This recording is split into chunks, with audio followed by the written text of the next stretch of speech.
तिनकी रज जाही गोपिन के सब भक्त रहाही। स्वामी श्री हरदास जी ने कहा था कि गोपियों के समान कोई दूसरा भक्त नहीं हुआ। तो फिर गोपियों के मन में अभिमान कैसे आया जब उनके समान कोई दूसरा भक्त ही नहीं। तो बोले कि जिन गोपियों के मन में अभिमान आया था वो गोपियां कौन थी। वो गोपियां और कोई नहीं, प्रभु श्री राम जब 14 वर्ष के लिए वनवास के लिए निकले थे, उस समय जितने संतों से भेंट हुई सबके मन में ये भाव आया कि प्रभु हम आपके साथ विहार करें, ऐसा अवसर हमें मिले। तो वो इच्छा पूरी करने के लिए आज वही सब संत जन गोपी बन करके आए। उनकी इच्छा के लिए गोविंद ने विहार किया। अब संत जन में स्वाभाविक है अभिमान आना।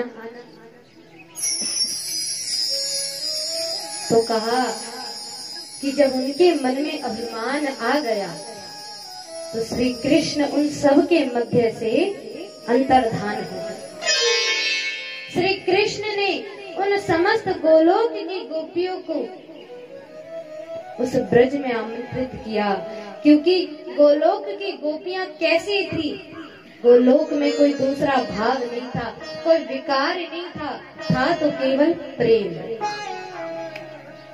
केवल प्रेम था गोपियों में।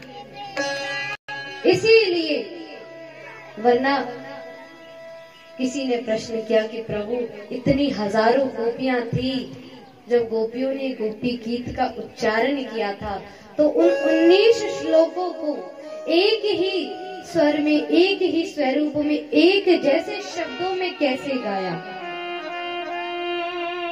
क्योंकि जो संत जन गोपी बन करके आए थे उनके मन का सबका अलग अलग भाव था, लेकिन गोलोक में तो भाव ही था केवल प्रेम।